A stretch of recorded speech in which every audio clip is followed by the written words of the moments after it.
com licença. Depois temos...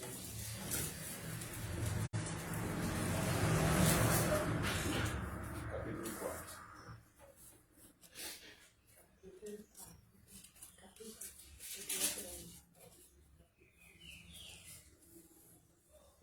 Meus irmãos, essa semana, eu comentei com a minha esposa, acho que foi na sexta-feira, eu tive um sonho, estou dizendo que não foi uma revelação, foi só um sonho, tá? Irmão Luciano, que eu chegava na igreja da qual eu era pastor, e era a Igreja Batista Bíblica em Navegantes. E era como se fosse numa praça, igual a Igreja Católica, quando tem no centro da praça. E aí tinha minha tia, que foi um instrumento de Deus na minha vida, tia Rose, que estava sentado, havia uma escadaria para subir na igreja, ela estava sentada num banco, como se fosse o banco da praça, aguardando. E eu disse, nossa tia, o que você está fazendo aqui? Ela disse, hoje não é culto de doutrina? E eu disse, sim, é o culto de doutrina. E quando eu entrei com ela, ao invés de entrar pela porta lateral, pela porta da frente, entrei com a porta lateral, já tive acesso ao púlpito. Era uma igreja grande, não era uma igreja pequena, de aproximadamente umas 150 pessoas. E havia um púlpito bem grande.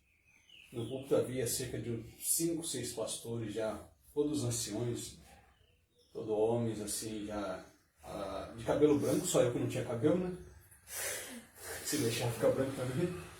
Mas homens já de uma meia idade, talvez de uns 40 anos para cima já. Na idade minha e do irmão Luciano. Não sei se o irmão Luciano tem 40 anos, mas tem essa idade nossa para frente. Havia cerca de uns 5, 6 homens. E havia como fosse um self-service. Quando subia no púlpito assim, quando você vai no self-service, você vai passando para pegar comida, arroz, feijão, aquela bandejona grandona, né? Esquentando, como é que chama aquele negócio? Buffet. Hã? Buffet. Isso, igual buffet que você vai passando assim e vai pegando, né? E havia como se fosse, no lugar da tribuna aqui, um buffet bem grandão com vários tipos de comida. E disse que eu pegava o prato, colocava a comida no prato e dava ao povo de comer.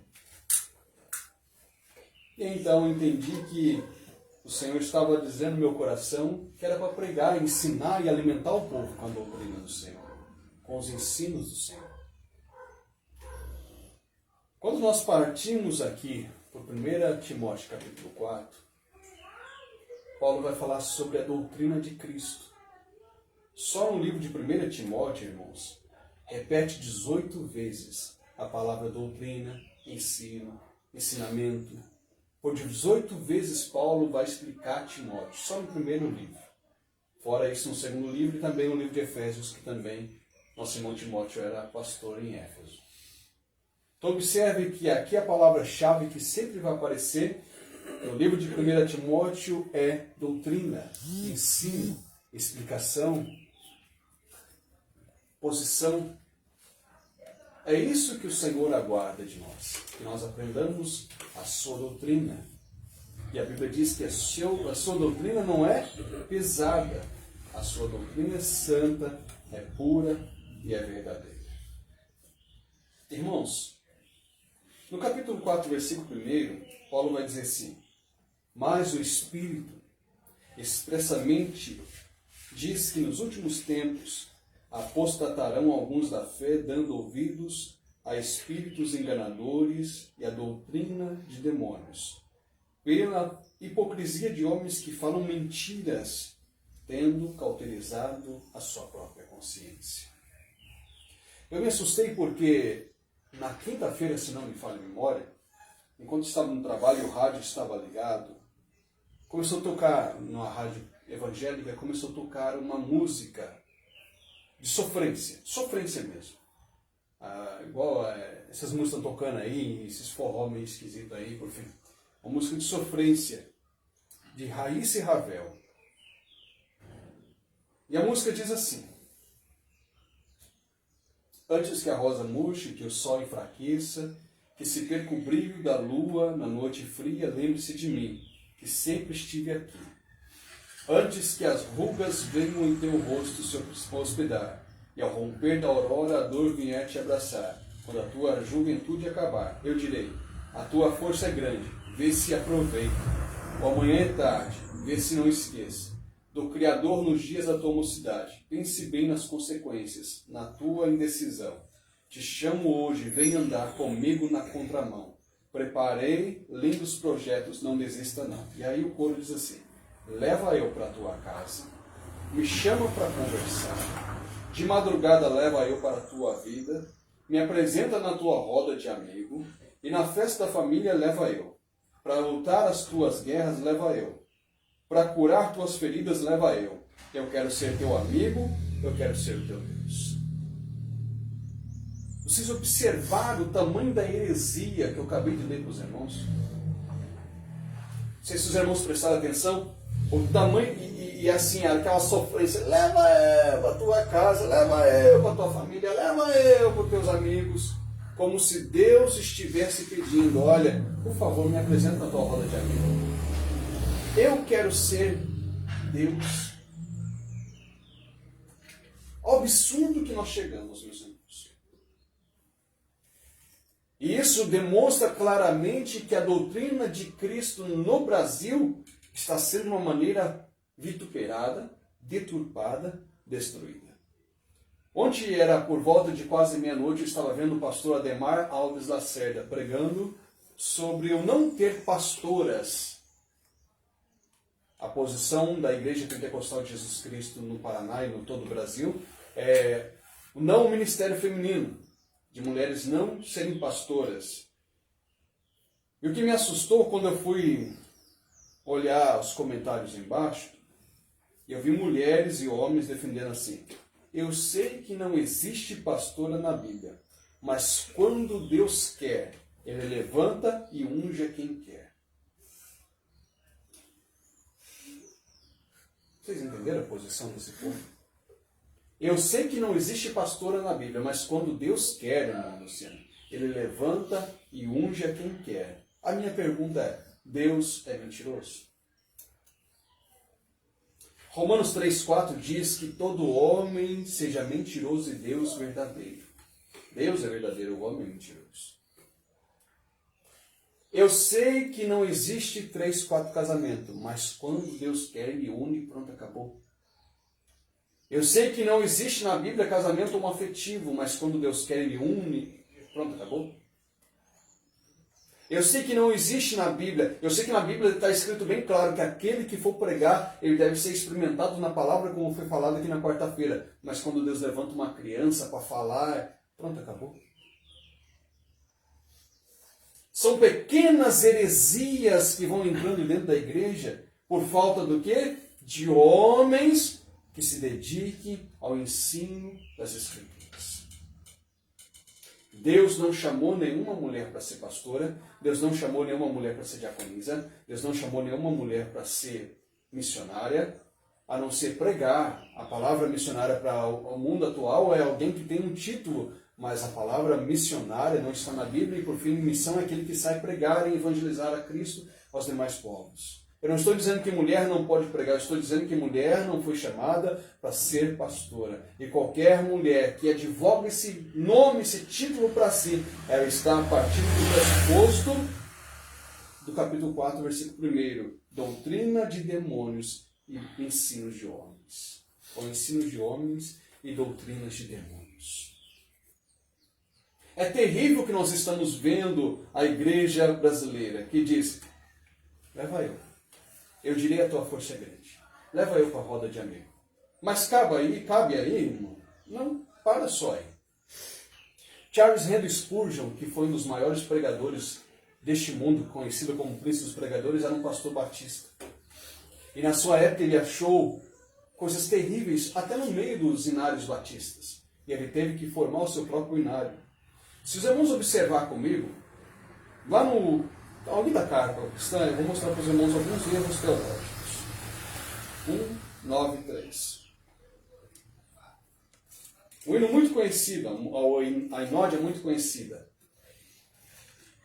Observe que neste hino aqui, em nenhum momento o escritor, e foi talvez o tradutor, não sei se é o escritor, mas o tradutor foi Paulo Leves Macalão, em nenhum momento ele coloca Deus em cima. Deus não é adorado nessa música. Ele diz assim: olha, se tu minha alma. E ele começa a partir do pressuposto. Eu vou falar, cantar para minha alma. A Deus suplica e não recebes, confiando fica em suas promessas que são muito ricas e infalíveis para te valer. E aí ele continua. Porque te abates, ó minha alma. Onde está Deus aí? Pastor, Deus está lá na primeira estrofe. Se tu minha alma, a Deus suplicas. E acabou. Ele está cantando para a alma, dizendo assim, alma, você está suplicando a Deus? E ele continua. E não recebes, confiando fica. Há uma heresia aqui, claramente, porque aqui está envolto o humanismo, que andou junto com o ateísmo ali no século XVII. O homem cantando ao seu próprio ser, dizendo que o homem está na posição de Deus. Quer ver, irmão? Outro hino que a gente pode puxar aqui, não só na harpa cristã, mas no cantor cristão também existe muito disso. 570, observe aqui.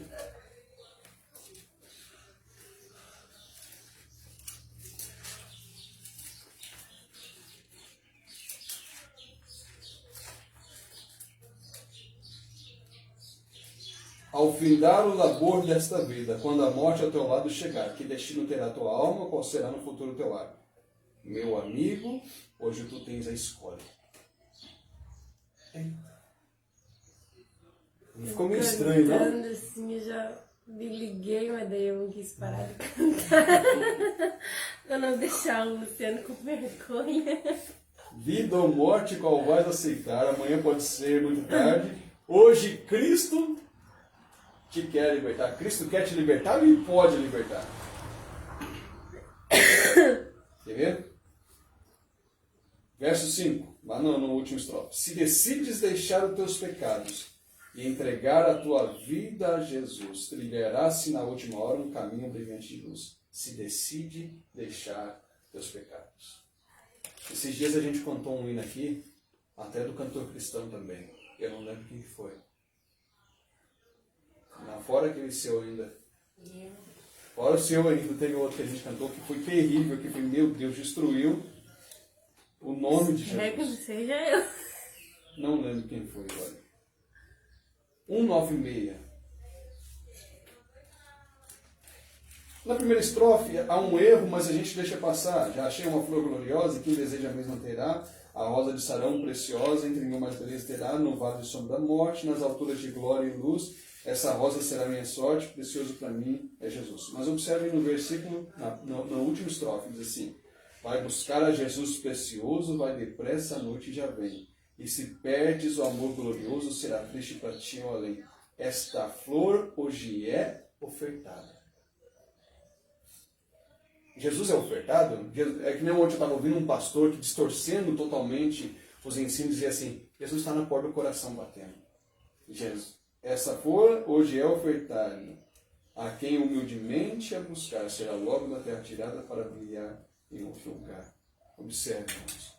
Quantos ensinos que nós encontramos que distorcem claramente essas escrituras?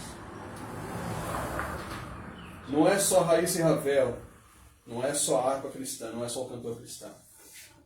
Praticamente nós estamos vivendo, irmão Luciano, uma enxurrada de aproximadamente 98% das músicas cristãs, contemplando o homem, honrando o homem, dizendo o homem, falando do homem. Eu fico indignado, irmão, quando eu vou trabalhar e eu escuto a rádio ligada, fica o dia todo na rádio cristã ali. E pelo menos 98% das músicas que cantam, nenhuma canta sobre Deus. Deus vai abençoar, Deus vai dar, Deus vai fazer, Deus está realizando, Deus está agindo, Deus está fazendo isso. Isso me assusta. Me assusta ao ponto de eu olhar o pastor ensinando dentro das Escrituras. E esse pastor Ademar Lacerda é muito conhecido. O pastor ensinando as Escrituras, dizendo: não existe pastora. Mas alguém no comentário dizendo assim: verdade, na Bíblia não existe, mas quando Deus quer levantar, não tem quem impede. Não é perigoso isso? Quando Deus quer levantar, não tem quem impede. Paulo vai continuar dizendo assim: proibindo o casamento, versículo 3, e ordenando a abstinência dos manjares que Deus criou aos fiéis, e para os que conhecem a verdade, a fim de usarem dele com ações de graça, Observe que esses homens, com uma modesta piedade, uma maneira de querer ser mais piedoso, eles dizem assim, não come carne de porco, não come ostra, particularmente eu não gosto, né? Não é ostra que a gente comeu? Na praia que a gente pegou? Marisco? Aquele um que a gente levou para casa lá e... Tá vendo? Então a gente comeu sim. E aí diz assim, não pode comer carne de porco. Mas observe no versículo 4.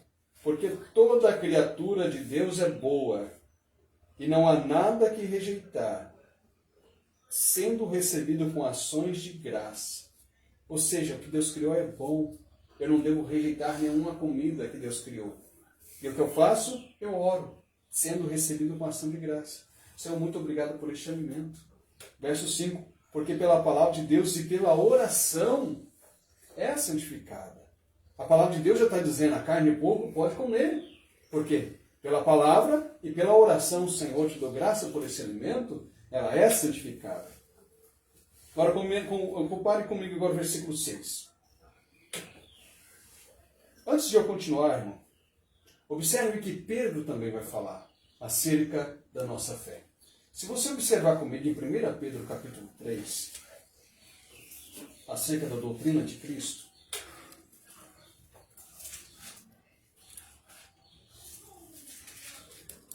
Pedro capítulo 3, versículo 15 e 16.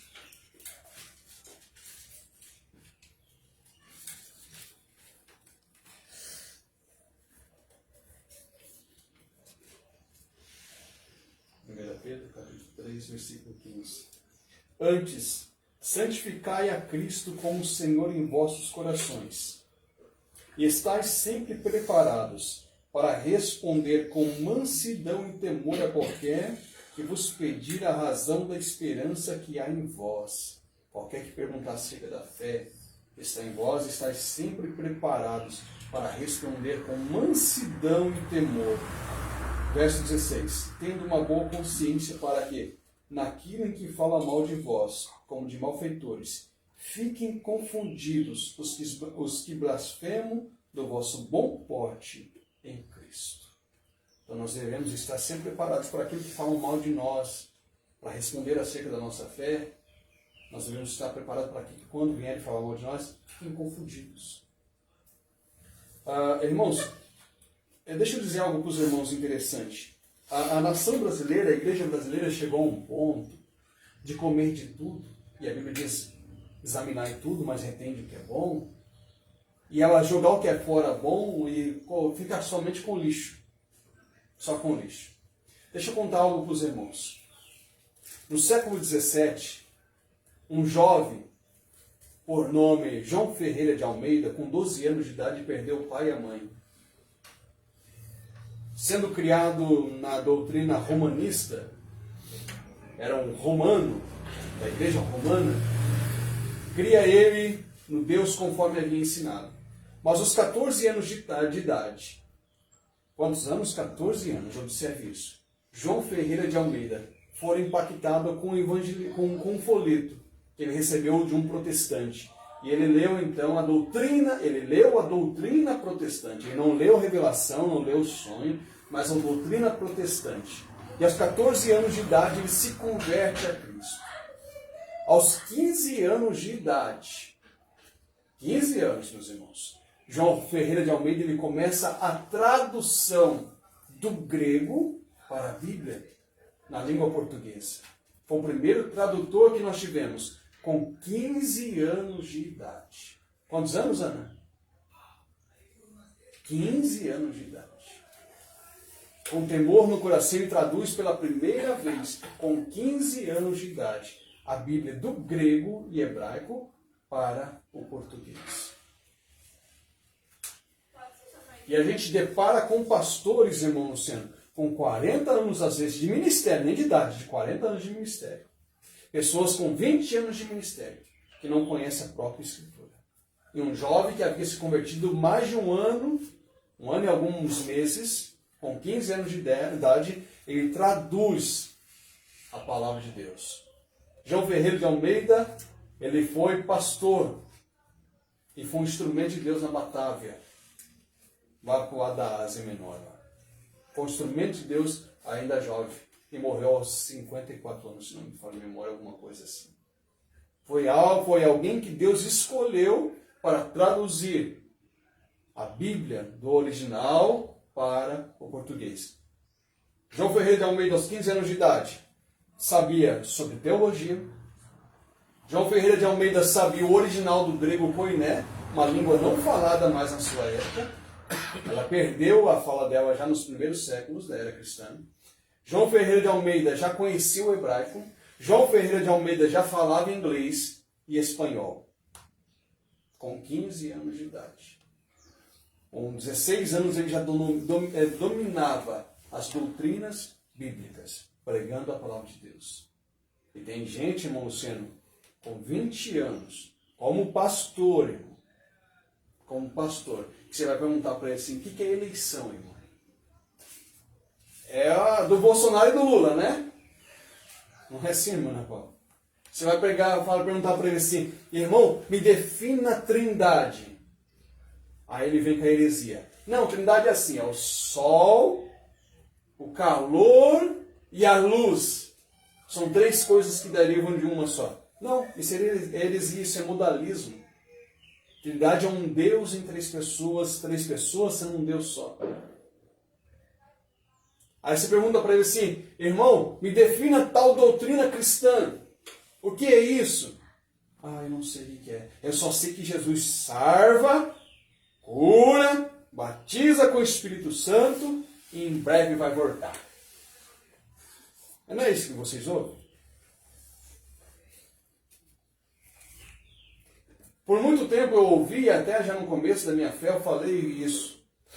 Quando um pregador vem na igreja e diz assim, irmãos, eu vou pregar tudo o que Deus mandar. Aí você fica contente, fala, opa, o irmão vai pregar de Gênesis e Apocalipse hoje.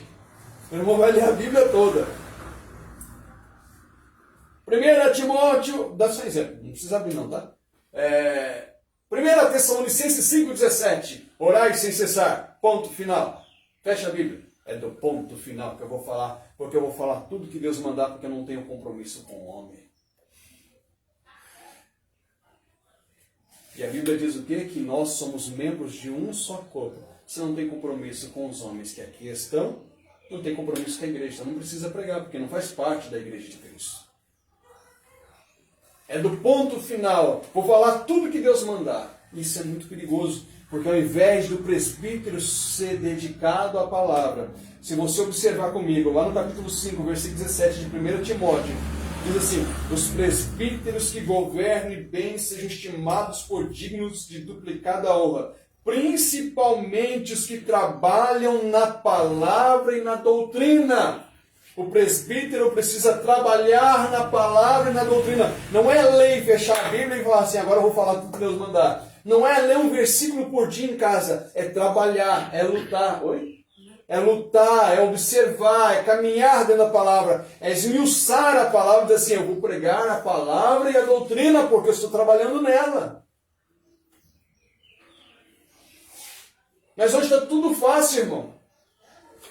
Aí a gente abre a internet, o Dr. Google, e digita lá um versículo. Aí ele acha lá. Quer ver, irmão? Eu disse para minha esposa, olha que interessante. Minha esposa esteve aqui pregando em 1 Timóteo capítulo 3, versículo 16. Observe comigo isso. Aí ele diz assim, sem dúvida alguma, grande é o mistério da piedade. Aquele que se manifestou em carne, foi justificado em espírito, visto dos anjos, pregado aos gentios, crido no mundo e recebido acima da glória. Eu não sei se a tradução de vocês que vocês estão usando diz aquele que se manifestou em carne. Da Ana Paula, da Daniela, da Ana Laura com certeza. Versículo 16, aquele, isso? Deus foi manifestado em tudo. Vamos lá, Luciano. A sua diz o quê? 3,16. 1 Timóteo 3,16. E assim de vida alguma grande é o mistério de piedade. Aquele que se manifestou em carne. Tá ótimo, Luciano. Isso aí, aquele, diz o senhor, né? Aí o camarada vai lá na internet no Dr. Google, irmã Ana Paula, diz assim, eu vou procurar lá. Aí diz, aquele. Aquele quem? Ao pensamento ariano. Aí eu chegaria e diria assim, aquele que é submisso ao Pai. Aquele que só foi um homem bom não é Deus. Isso era o pensamento ariano, que foi uma heresia.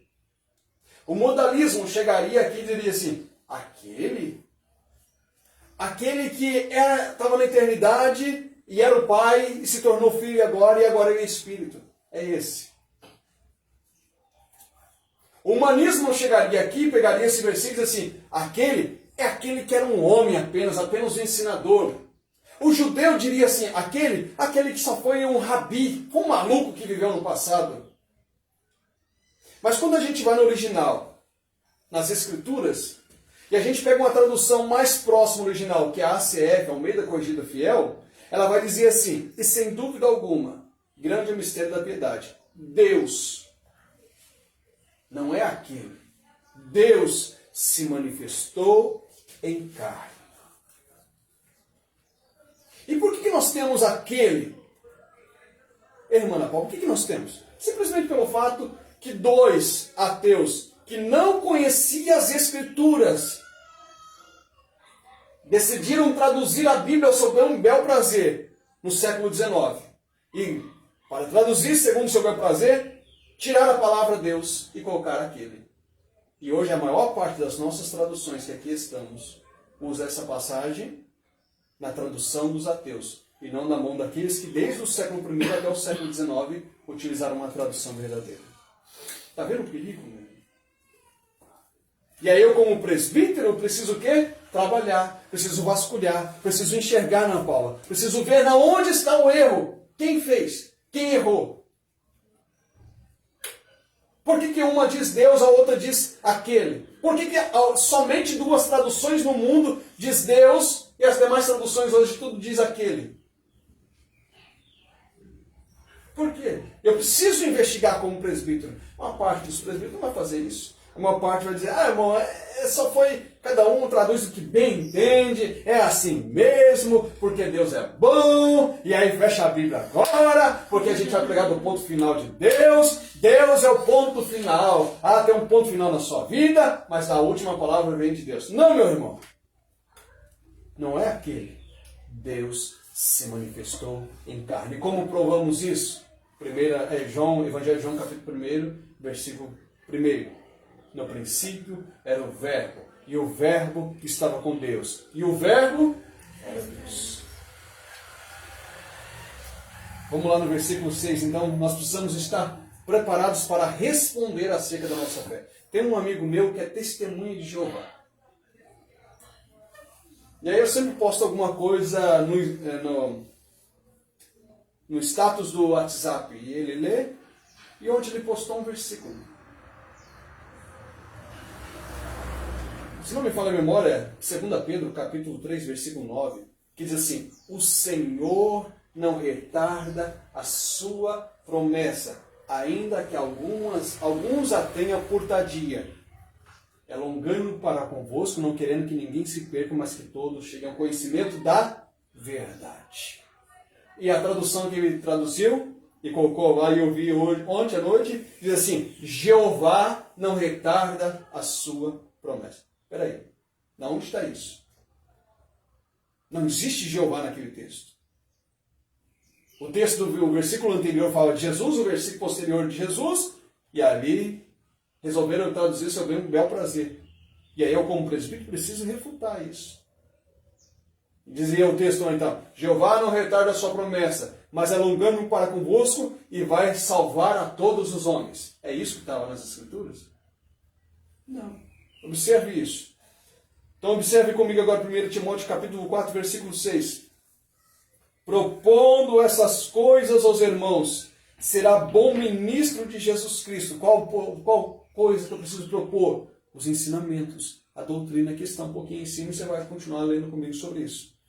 Será bom ministro de Jesus Cristo, criado com as palavras da fé e da boa doutrina que tem seguido. Daniela, irmã Daniela, quando nós falamos de doutrina, nós pensamos o quê? Uso e costume. Você já sofreu com uso e costume? Perseguido.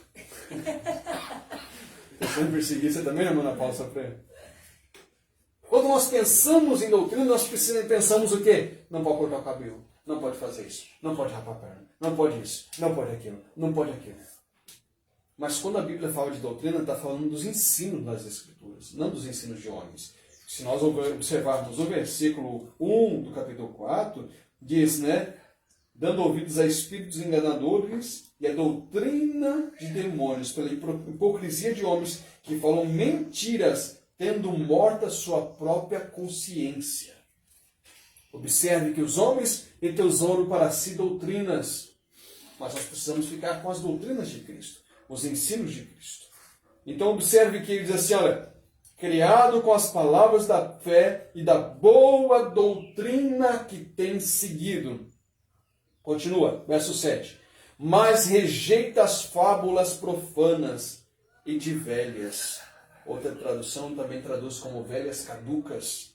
Exercita-te a ti mesmo em piedade. Ele diz assim, rejeita as fábulas. Rejeita os falsos ensinos. Rejeita as falsas explicações que são fábulas profanas e velhas, antigas, de pessoa antiga. Ai, porque eu acho que Deus vai se agradar mais dessa forma. Ah, porque eu orei e aí eu tive uma revelação, eu tive um sonho, eu tive isso, porque Deus me mostrou. Eu me lembro de um pastor, que foi pastor meu, e me dizia que as mulheres não podiam usar esmalte na unha, porque um dia ele estava orando e ele sentiu uma mão que colocava no ombro dele, e quando ele olhou assim, ele viu uma mão com as unhas, com a garra marrom, e as unhas marrons, então ele deduziu que a unha pintada era do Satanás. Outra diz que sonhou com uma pombagira de calcinha vermelha, então calcinha vermelha era do Satanás. Como é que ela conseguiu ver a pombagira de calcinha vermelha? Né? Observe, irmãos, são fábulas profanas. Não é doutrina de Cristo. São fábulas mentirosas e de velhas. Ele diz assim, rejeita isto. Exercita-te a ti mesmo em piedade. Piedade é o quê? Ó, amor com ação, amor com obras. Versículo 8.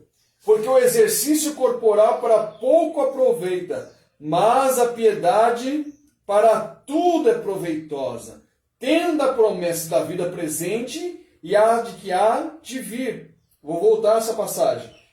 Observe de novo. Porque o exercício corporal para pouco é proveitoso, mas a piedade para tudo é proveitosa, tendo a promessa da vida presente e a de que há de vir. Então, se eu pratico o amor para com o próximo, eu tenho promessa para a vida presente. O cuidado e a proteção e a bênção de Deus, e também da vida que há de vir. Verso 9. Esta palavra é fiel e digna de toda aceitação. A palavra é fiel. E ela deve ser aceita como ela é. Não distorcer. Não tentar achar brechas. Não, mas tem pastor assim. Porque Débora, irmã Ana Paula, lá no passado cuidava das ovelhas do seu pai. Mas como é que não tem pastor? Reverendo Augusto Nicodemos disse que outro dia fez um vídeo explicando que não existia pastoras. E alguém entrou no comentário para xingar ele. Falou assim, o senhor ficou louco, o senhor é herege, porque a Bíblia diz que Débora era pastora. Ele disse que nem perdeu o tempo para responder. O outro diz assim, não, porque a Débora profetizou.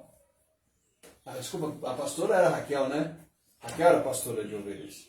Não, mas o outro diz assim, mas Débora, ela profetizou e ela era líder em Israel. Por que ela não pode ser pastora? Só porque alguém era político, Deus chamou para ser pastor? Ela era uma política. Ela exerceu liderança como política e não como pastora da Igreja de Cristo. Quando a gente olha Paulo escrevendo por diversas vezes a Timóteo, e também para Tito, quando no livro de Tito, Paulo vai escrever dizendo assim: por essa causa te deixei em Creta, para que de cidade em cidade levantassem presbíteros, homens de uma mulher só. Diz ali presbíteras? Diz mulheres de um marido só? Não, homens de uma mulher só. Mas a gente tenta achar de todas as formas, encaixar. Outro dia a irmã Ana Paula, logo que a gente começou a se reunir, colocou no Facebook que, como é que chama? Fazer campanha era pecado, não era de Deus. E uma dita pastora responde com um texto do Satanás que ela tirou porque não está na Bíblia, dizendo que campanha era de Deus. Não sei se a irmã Ana Paula lembra disso. Irmão, de onde esse povo arranca isso? Do Google. O Dr. Google. Aí você está com dor de cabeça. O que eu tenho? Escreve no Dr. Google. Já vai dizer que você tem AIDS, hemorroida, câncer, não sei o que, tudo quanto é coisa. E esse povo acha tudo quanto é tipo de lixo no Dr. Google. Esta palavra não é o Dr. Google. É fiel e digna de toda aceitação. Verso 10.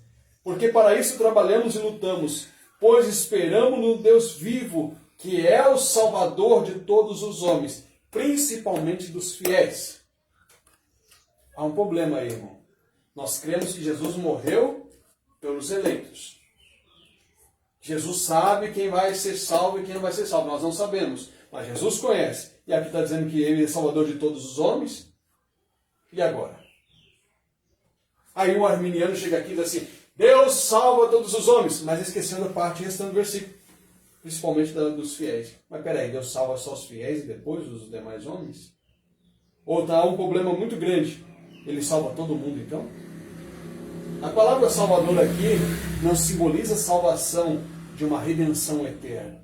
A palavra salvador aqui, ela está em conjunta com todo o texto, que diz que nós devemos comer tudo e com tudo dar graça. Salvador aqui significa que Deus é cuidador, protetor, abençoador de todos os homens, principalmente dos domésticos, ou principalmente dos fiéis. Observe que aqui nós estamos falando sobre piedade, que é proveitosa para tudo, principalmente para a vida presente e depois para que há de vir. E ele continua: pois esperamos um Deus vivo, que é o Salvador, o cuidador, o protetor de todos os homens. Mateus 5,45 diz que o sol se põe sobre justos e injustos. É claro nas Escrituras.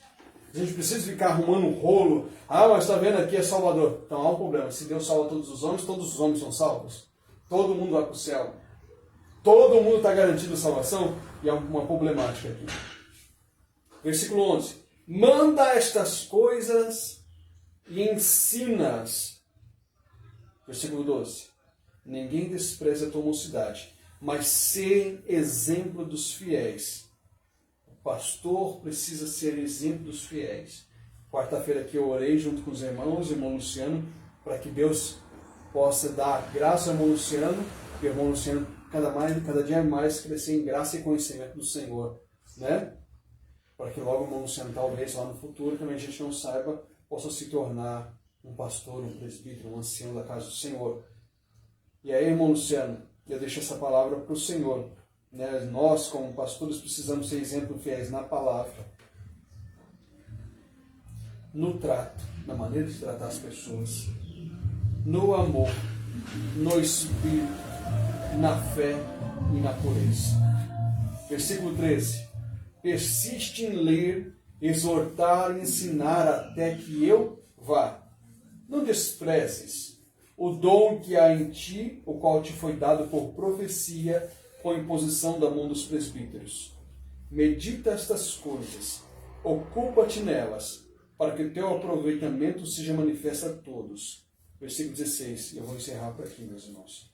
Tendo cuidado de ti mesmo e da doutrina, persevera nessas coisas, porque fazendo isso te salvarás tanto a ti mesmo como os que te ouvem.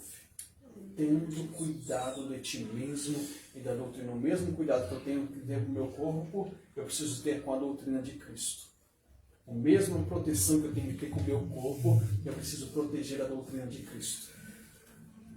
A doutrina de Cristo precisa ser defendida com unhas e dentes. No campo da doutrina de Cristo, nem sempre houve pacifismo, meus irmãos. Houve tempos no passado em que homens como Agostinho de Hipona e tanto outros pais da igreja tiveram que lutar ao ponto de ter que fazer com que um herege se calasse para defender a doutrina de Cristo. Teve tempos no passado que nós tivemos homens que tiveram que pelejar para que a doutrina de Cristo ela fosse clara. Em 1619, em 1618 e 1619, durante 2 anos, 150 vezes os irmãos se reuniram para defender a doutrina de Cristo contra a expiação ilimitada, uma falsa doutrina, contra o livre-arbítrio, uma falsa doutrina. Por 2 anos os irmãos se reuniram 150 vezes, mais de 300 pastores, para dizer, nós rejeitamos isso. Nós rejeitamos esse falso ensino, porque é pecado. Isso é pelagianismo. É ou não é? É. Por 2 anos. 150 vezes. Daí diz então, tendo cuidado de ti mesmo e da doutrina. Eu preciso cuidar de mim mesmo, mas preciso defender a doutrina. Eu tenho que cuidar de mim mesmo, mas preciso me preparar. Como eu disse que quarta-feira, para cultuar o Senhor. Eu tenho que cuidar de mim mesmo. Irmão Luciano, passar um gelzinho no cabelo, né? Fazer um Elvis Presley no cabelo. Mas eu preciso cuidar desse ensino também. Preciso cuidar do meu coração com esse ensino. Porque eu dizia para minha esposa ontem, as piores heresias, irmãos, não vieram de fora para dentro da igreja. As piores heresias foi pessoas do nosso meio que apareceram com elas. Quem era Ário? Ário foi um bispo da igreja. Quem foi Pelágio? Pelágio foi um monge, um eremita da igreja, um homem que foi uma bênção no passado e depois acabou trazendo uma heresia terrível. Quem foi o modalismo? Quem foi o marcionismo? Foram todos os pastores que existiam no passado. E que de repente apareceram com outro tipo de doutrina, com outro tipo de ensino, com outro tipo de escrituras. Os marcionistas diziam que o Deus do Antigo Testamento era mau e o Deus do Novo Testamento era outro, era um tal de Verdugo agora, que era um Deus bom. Que nós deveríamos rejeitar toda a lei, todo o Antigo Testamento e só ficar com os ensinos de Paulo. Os marcionistas hoje existem no mundo, que estão pregando no mundo que Jesus não vai voltar. Que Jesus já veio no ano 70 e agora a gente está no milênio no reino milenar de Cristo. E Jesus já veio no ano 70, voltou, e já quem foi para o céu foi, quem não foi, se lasca agora aqui. Esse é o ensino marcionista. Os piores ensinos da igreja vieram de dentro da igreja. Da onde que a igreja adventista saiu com seus falsos ensinos? De dentro das igrejas batistas e metodistas no passado. Da onde o testemunho de Jeová saiu com seus falsos ensinos? De dentro das igrejas batistas no passado. As piores heresias partiram de nós. E por isso precisamos cuidar disso. O romanismo, ele já foi uma igreja de Cristo. Mas partiu para o pressuposto do seu próprio desejo, do seu próprio querer. As piores heresias partem de nós. E por isso nós precisamos ter cuidado de nós mesmos e da doutrina de Cristo. Vamos cuidar de nós. Vamos cuidar da doutrina de Cristo. Vamos proteger. Capítulo 6, versículo 3 diz assim: se alguém ensina alguma outra doutrina e não se conforma com as sãs palavras de nosso Senhor Jesus Cristo e com a doutrina que é segundo a piedade, é soberbo e nada sabe, mas delira acerca de questões de contenda de palavra, as quais nasce inveja, porfia, blasfêmia, ruins suspeitas, contenda de homens corruptos de entendimento e privados da verdade, cuidando que a piedade seja causa de ganho. Aparta-te dos tais. Onde uma pessoa não crente me perguntou assim, o que é não se assentar na roda dos escarnecedores, porque leu na Bíblia e ficou com medo de sentar com um parente. Eu disse, sentar na roda dos escarnecedores é não se preparar ou sentar com pessoas que distorcem a palavra de Deus e que caçoam de Deus. Ah, ainda bem. E eu disse, porém a Bíblia diz que se no nosso meio alguns estão pregando o Cristo de uma maneira diferente dos tais, aparte-te. Afasta-te dos tais. É isso, irmão, sim. Ah, mas eu acho que é assim. Então, você fica com o seu achismo, que eu vou ficar com a doutrina de Cristo. Observe, então, que se alguém não se conforma com a doutrina ou com as sãs palavras de nosso Senhor Jesus Cristo, é soberbo e nada sabe. Não, eu tive uma revelação, um revelamento porque veio um anjo, porque... Irmão, isso aconteceu no passado. Joseph Smith Jr. teve um anjo que veio para ele. O anjo Moroni.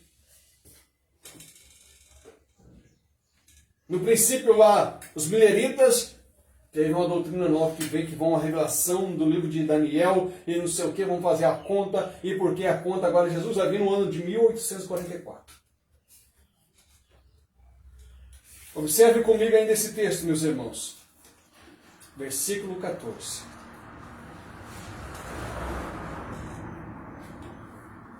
Versículo 13, desculpa. Mando-te diante de Deus, que de todas as coisas vivifica, e de Cristo Jesus, que diante de Pôncio Pilatos deu testemunho de boa confissão, que guardes este mandamento sem mancha ou mácula e repreensão, até a aparição de nosso Senhor Jesus Cristo. Versículo 20. Ó Timóteo, guarda o depósito que te foi confiado, tendo horror aos clamores vãos e profanos. O que Paulo está dizendo para Timóteo, olha, rejeita isso, tenha horror a isso, aos clamores vãos e profanos, e a posição da falsamente chamada ciência. Alguém diz assim, eu tive uma revelação, um revelamento, eu tive isso, tive aquilo. Ele diz assim, tenha horror disso. Tenha horror, rejeita, vomita isso. O qual professando alguns se desviaram da fé, a graça seja contigo. Amém. Amém, meus irmãos? Amém. Vamos rejeitar isso. Sola graça, sola escritura, sola fide, solos Christus, soli Deo glória. Somente a graça, somente a fé, somente a escritura, somente Cristo e glória somente a Deus. Somente a Deus seja glória. Nós estamos para comemorar 504 anos, se não me falha a memória, da Reforma Protestante, agora no próximo mês de outubro. 504 anos da Reforma Protestante. Eu escuto gente ainda, como escutei ontem com a minha esposa, dizer assim que a Reforma não reformou foi nada. Não serviu para nada. Só para tirar a imagem. Não serviu para nada. Não conhece nada, não sabe nada, não viu nada, e está corrupto no seu próprio entendimento. Se corrompeu no seu próprio entendimento.